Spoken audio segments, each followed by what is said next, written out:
Welcome back. You are now looking at the search term Think Insights, and there is a website that Google has called Think with Google. If you go to thinkwithgoogle.com, what this site actually is it gives us the marketing significance of certain topics in internet marketing as well as marketing in general. So what we can do is we can always look at our term in light of some of the research that Google has been doing. All we'll need to do is to use the search and then write in our search term. Now, it may be that our term doesn't have any particular relevance, so we might need to broaden it. And in this particular case, we might have to broaden it again. And what we'll start to see is that there is insight on broader terms when it comes to marketing from Google's perspective. Think with Google is divided into three basic areas: consumer insights, marketing research, and advertising channels. So if you want to understand your search term from a marketing perspective, you'll want to go to Think with Google and then place it inside of the parameters.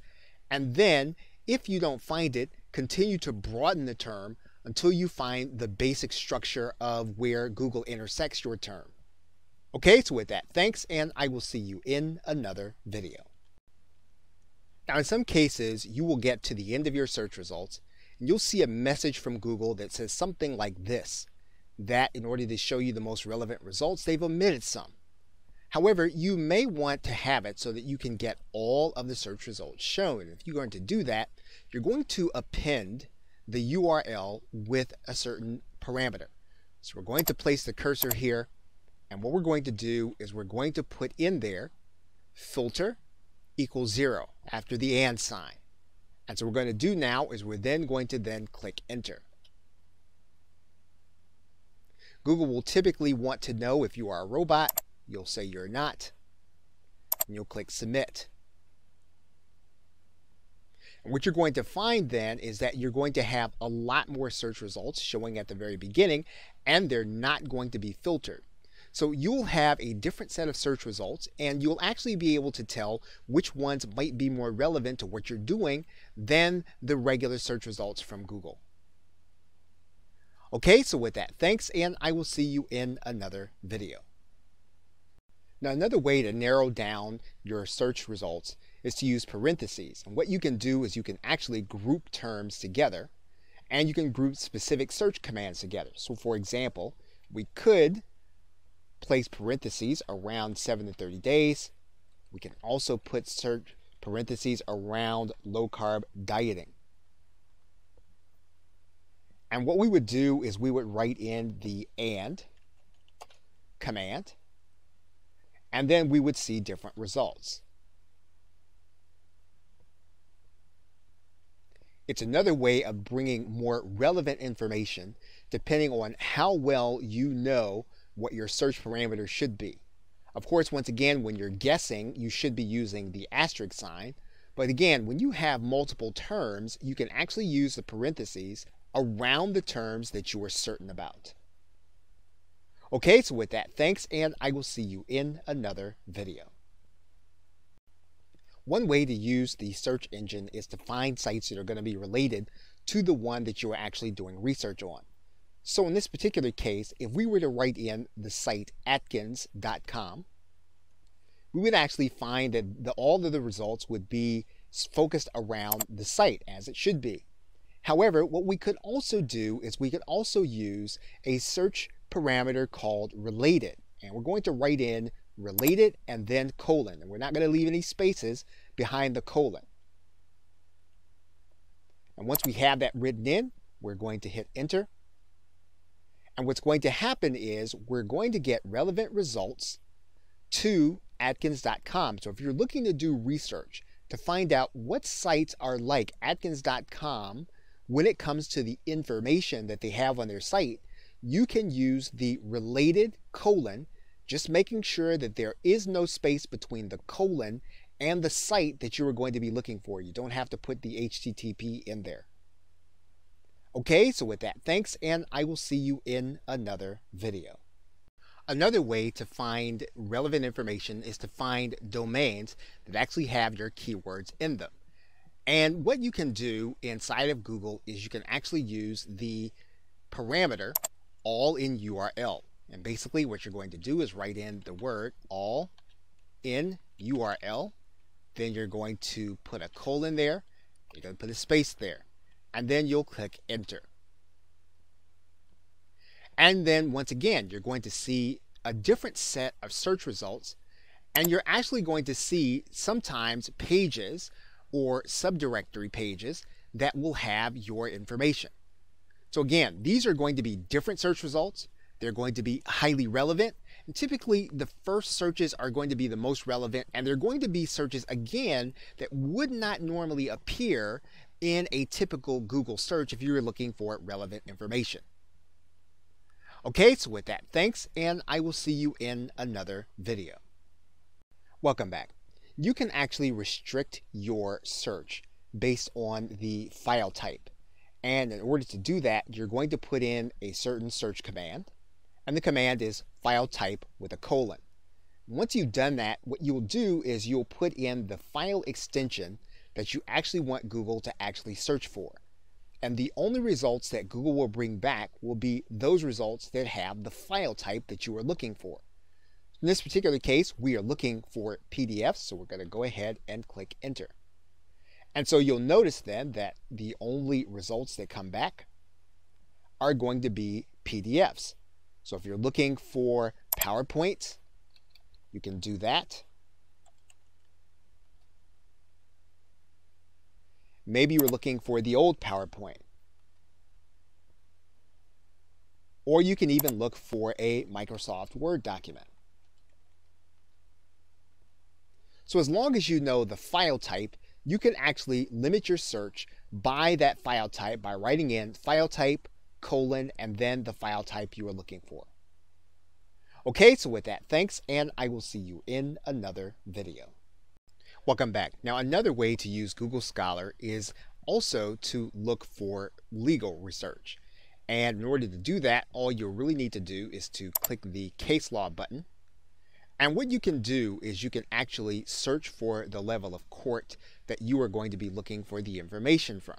So for example, if we wanted to select a certain court, we can actually select that court inside of Google Scholar to modify our search results. And then what we're going to do is we're going to put our search term in the box. So in this particular case, we're just going to put in dieting to see if there is any case law regarding that. And you'll notice then that we have case law that is related to dieting. Now, of course, we'll want to narrow this down and we'll want to use our search operators, but this is a very good way of being able to do research behind the scenes on certain topics. We can also search for topics at the federal level and or at the state level. So what you want to do is you want to narrow down where you are looking for law or precedent, and then do your search within Google Scholar. Okay, so with that, thanks, and I will see you in another video. Welcome back. Now in this video, we are looking at Google Correlate, which is actually a subset of the site Google Trends. And basically what Google Correlate does is it gives you an idea of what search term actually runs in parallel in popularity to your term. You can actually look at the term over time. You can actually look at the term geographically also. So for example, if we were to look at our term low carb dieting, we'll be able to look at which search terms ran parallel in terms of its popularity also close to low carb dieting. We can also look at it not only over time, but we can also look at it geographically. So we can look at which terms actually ran together with low-carb dieting and which states those terms were most popular. So again, this is another view of our search term, and it's a way of being able to look at how popular a term is relative to other things in a particular area. Okay, so with that, thanks, and I will see you in another video. Welcome back. Another way to get more specific information in a search is to use the all in title command. And basically what you're doing is you're telling Google bring back only those pages that have our keywords in the title of the page. And so typically, if someone names a page behind certain keywords, that information is going to be relevant to those keywords. So we're safe in looking for specifically those pages that have our keywords. And the way that you look for that search parameter is that you will type in at the very beginning, all in title. That'll be one word. Going to put a colon, you're going to put a space after the word. Then you'll click enter.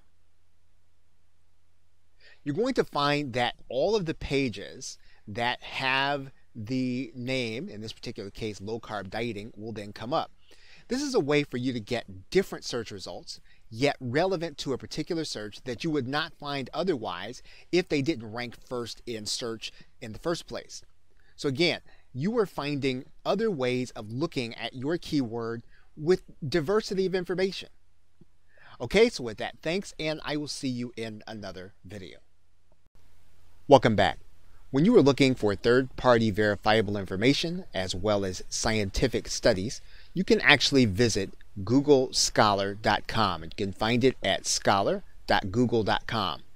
And you'll want to use this search area as if you were looking for studies, or if you were looking for surveys, or if you were looking for research. So for example, if we were going to look for research on low-carb dieting, we could put in our search term. And what you're going to find is you're going to find a number of different kind of results. Primarily, what you're going to get access to are academic and some professional studies.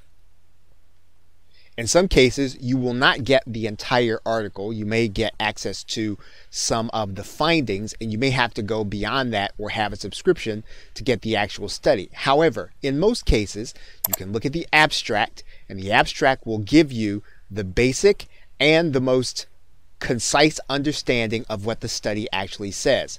And in most cases, this will probably be enough for you to summarize what the study says as well as to quote it in something that you are doing. Google Scholar will also allow you to create an alert where you can have new items sent to you. But one of the most important things that you'll want to do is you'll want to be able to take your operators and you'll be able to use them inside of Google Scholar. So in some cases, we might use a symbol operator and get a different set of results. So you want to take your cheat sheet and you want to use different sets of some of the search elements to use it to find different items in Google Scholar. But taking your search term will actually give you the opportunity to get third-party verifiable information that you can use as proof and or social proof. Okay, so with that, thanks, and I will see you in another video. Welcome back. Now, another way to actually look at our search information is to get more specific about where the words need to appear on the page. And we can use the around command in all caps so that we can determine the distance between terms that a word can appear. Let's take a look. So for example, we would use the term around in this case. We would use all caps.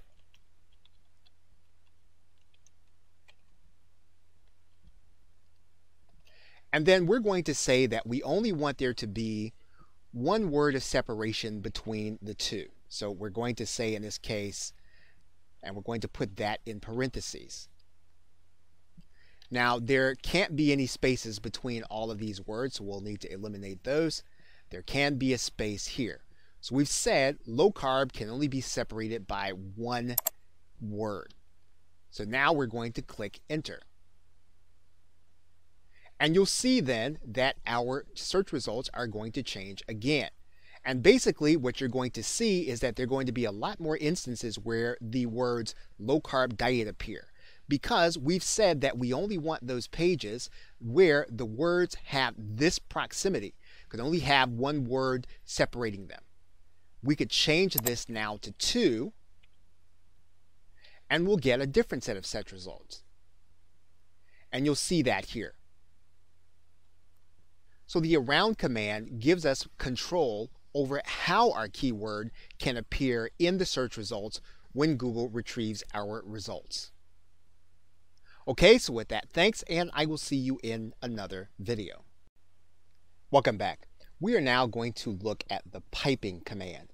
And the piping command functions the very same way as another term that we could use, which would be the OR command. And what we do is we actually put in a pipe, which is a straight line inside of our search results, and then we're going to put in another similar term.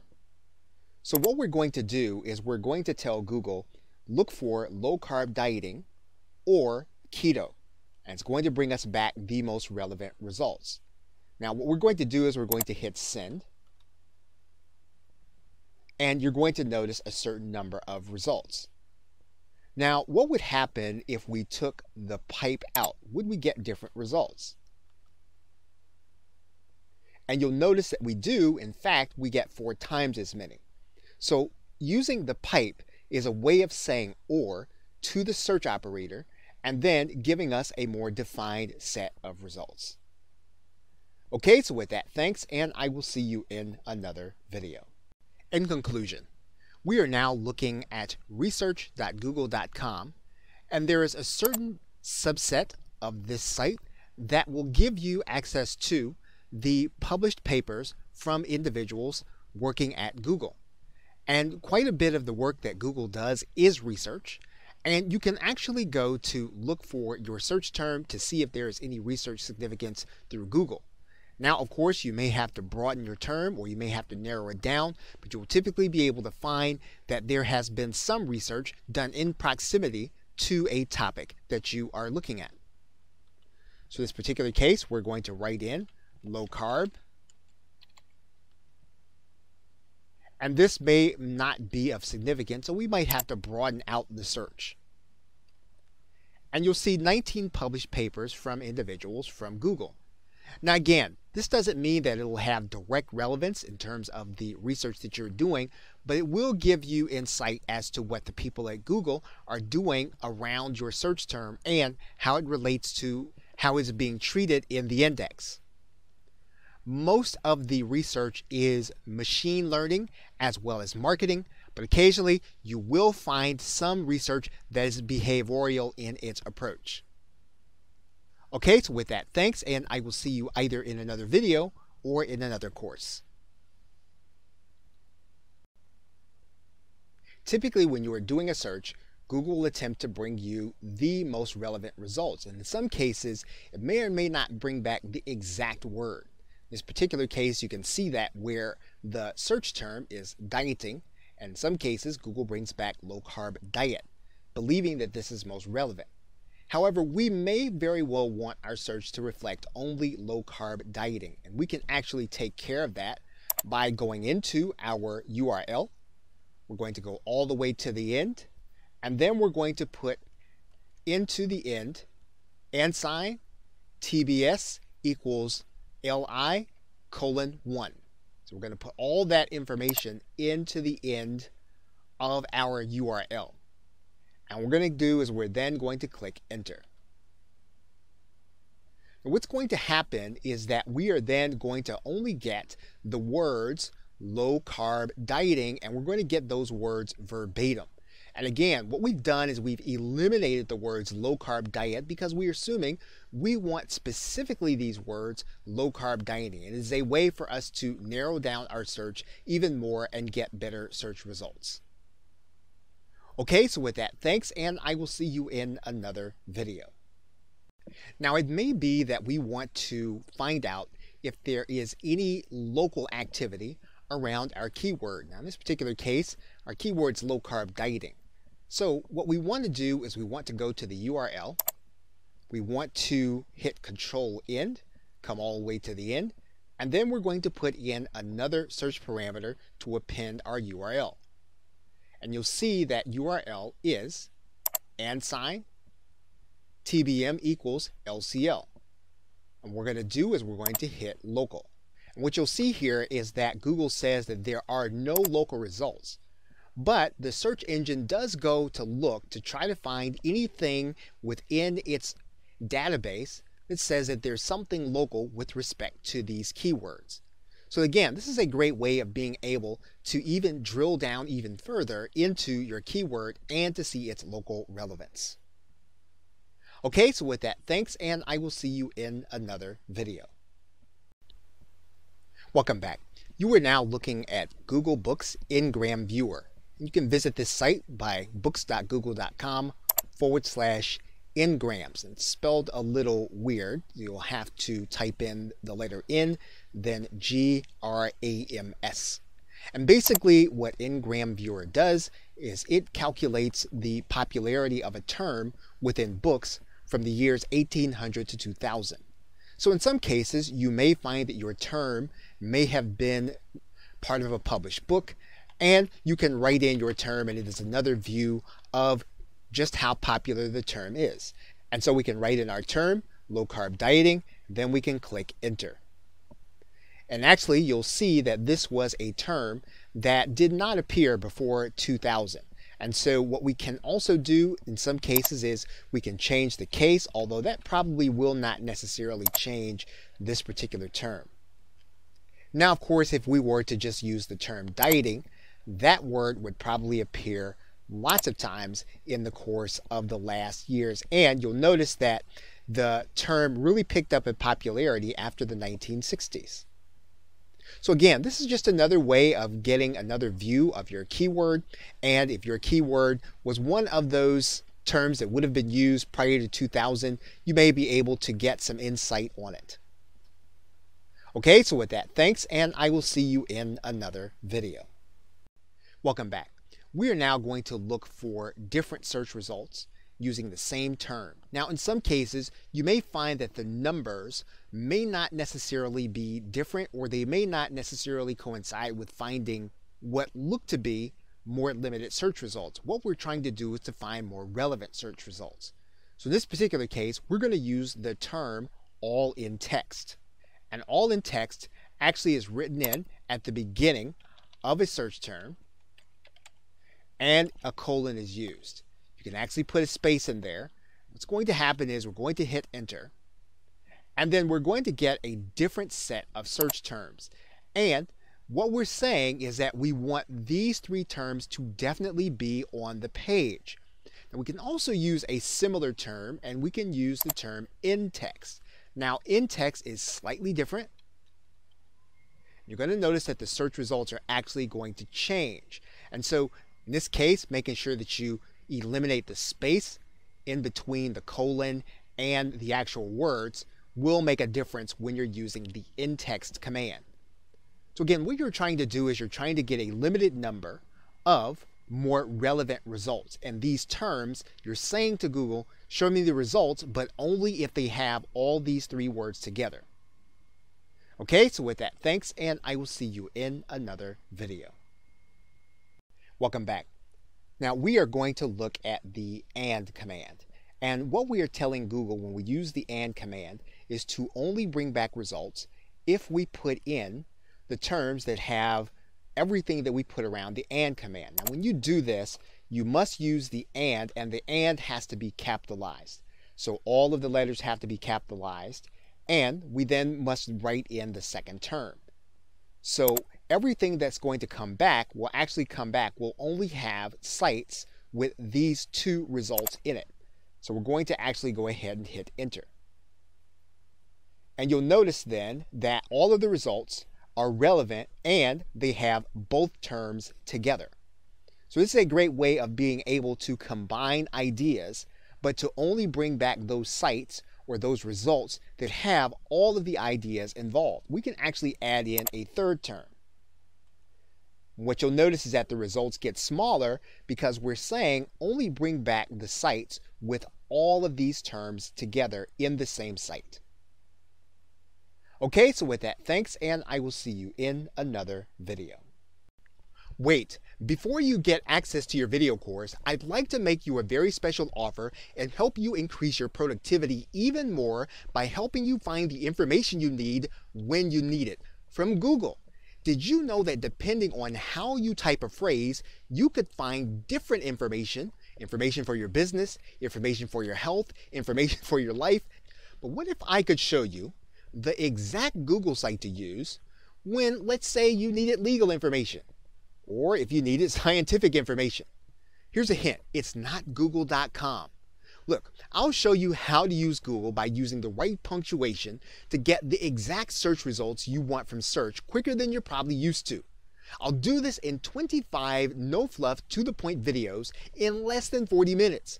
And all you have to do to get it is to hit the Buy Now button. That's it. It's yours, and you can see an instant increase in your productivity when you get started. So hit the Buy button now.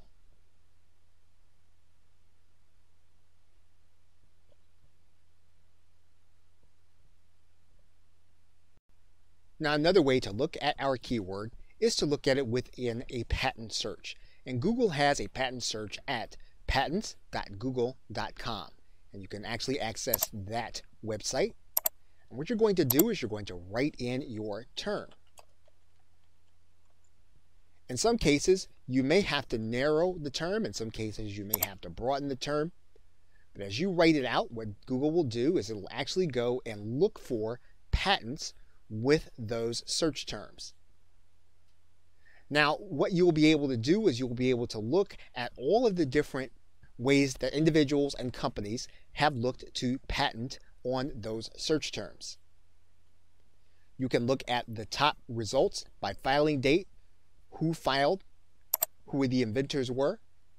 You can also narrow down the terms inside of Google Patents as well as do it by date. So again, if you want to look at some pre-commercial activity on your keyword, you can actually do it through the patent search at patents.google.com. Okay, so with that, thanks, and I will see you in another video. Welcome back. You are now looking at Google search, and you'll notice that what's written in the search box is the word Ngram, N-G-R-A-M. And if you click that link, the very first result, it's going to take you to Google Ngram Viewer. Now, what Google Ngram Viewer does is it shows you the popularity of a phrase in published books from 1800 to 2000. And so what it does is it really gives you an indication of how popular an idea really is. Now, in Google Ngram Viewer, one of the things that you will want to know is that search terms are case sensitive. So that if you write in a search term and you put in a capital letter, it's going to give you a different result than if you put in one with lowercase letters. For example, if we were to write in the word orange and we were to search books from 1800 to 2000, we would see one term. However, if we were to change this term to one with capital letters, we're going to see a totally different trend. And so this is a good way of being able to get insight on the popularity of a term. Now, this is one of those cases where if you start using modifiers, you're going to find different search results. So if you were to take your cheat sheet and you were to use some of the modifiers, you'll see a totally different term if we were to subtract all of the instances where there was Florida. So what we did was we looked at the term orange without the term Florida with it. Now, if you wanted to use the chart in your marketing, one of the things that you can do is you can actually embed the chart. So in this particular case, what we're going to do is we're going to click Embed Chart. That's going to give you an HTML code that you can actually cut and copy and put inside of your website. And you'll see the chart now posted here inside of a website. So every individual chart that you actually put together, you can actually embed that chart in a website.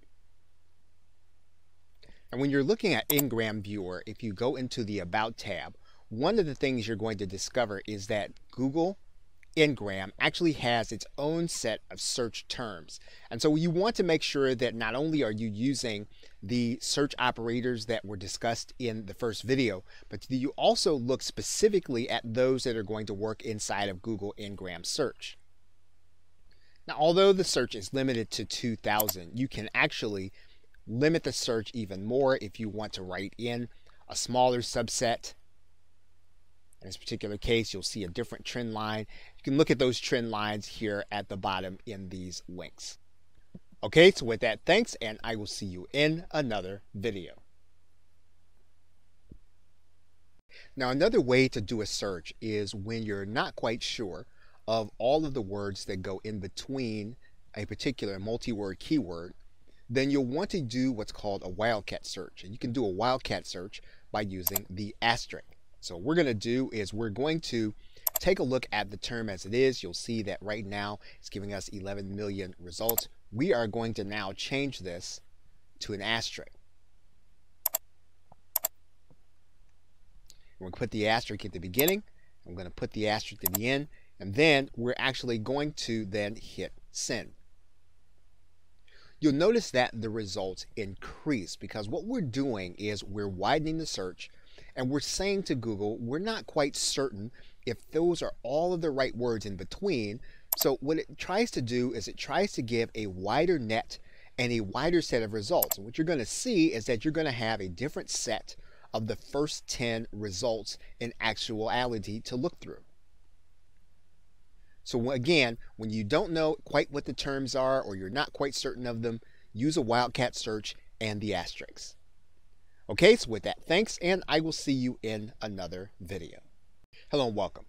Now we are going to take a look at how we can use Google search terms in order to find different views of the same information and yet access the database in different ways to get different points of view, and in some cases more limited information, and in some cases more detailed information. So traditionally, if we had a search term such as dog training, we would scroll down through the local results and we'd see at least 10 results that we could use. Now, Google Advanced Search allows us to use different operators and different terms so that we would be able to use the very same words, dog training, yet find different information. So in this particular case, we would take some of the operators like quotations, and we would find that the search would be absolutely different, even in local results. So we're going to take a look at some of these operators as well as take a look at some of the other sites that we can take different views of the same information. Okay, so with that, thanks, and I will see you in the next video. Welcome back. Typically, when we use hyperlinks on the web, we will use a word and then use that word to mask the link going back to a specific page. And that's typically called anchor text. So in some cases, a web page may have anchor text. In this case, it may have the anchor text with your keyword, and it will link back to certain sites. What we're asking Google to do when we use the all-in anchor parameter is to bring back the most relevant results that are being used as anchor text. So in this particular case, all we'll need to do is we'll write in all-in anchor.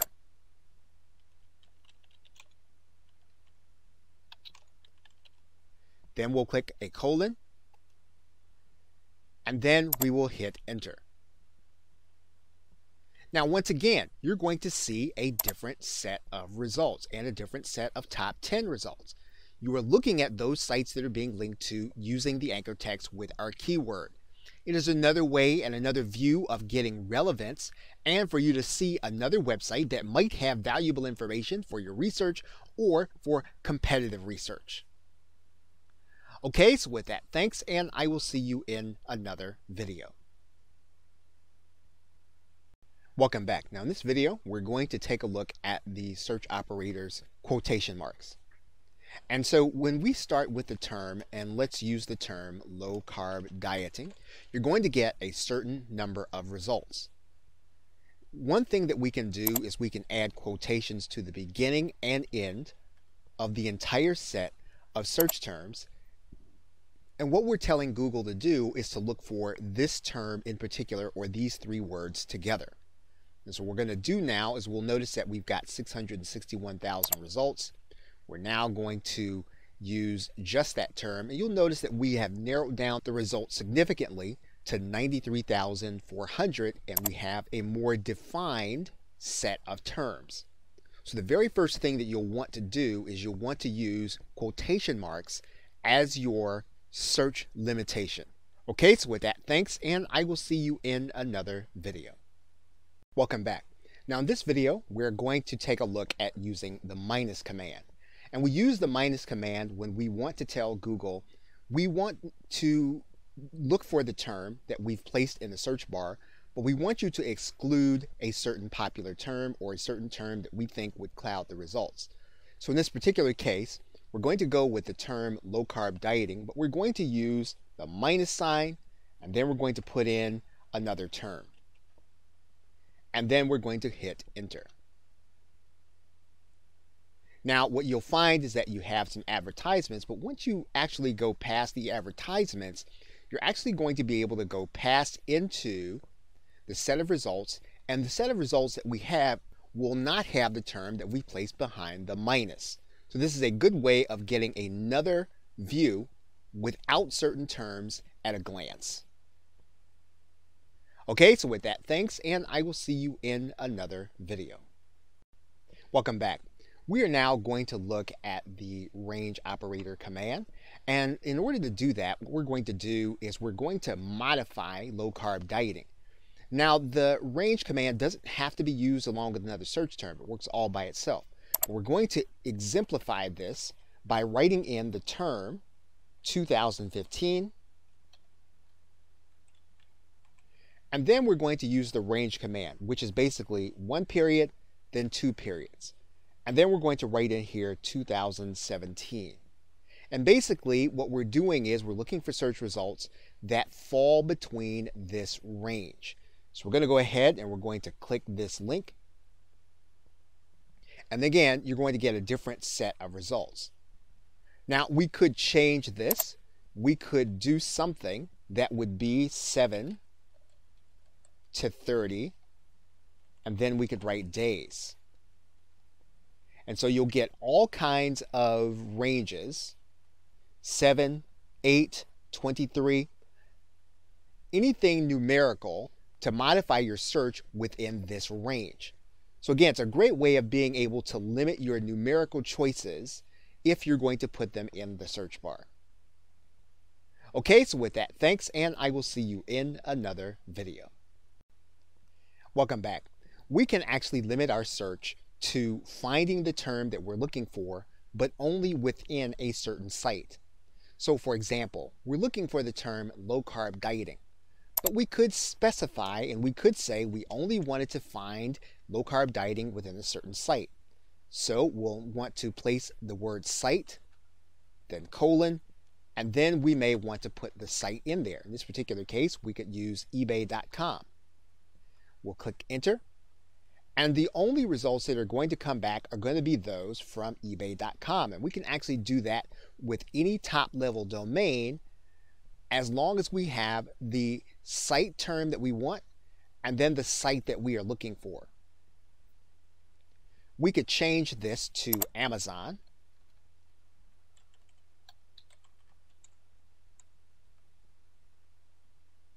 And you'll see that the only results that are going to come back are going to be those from Amazon.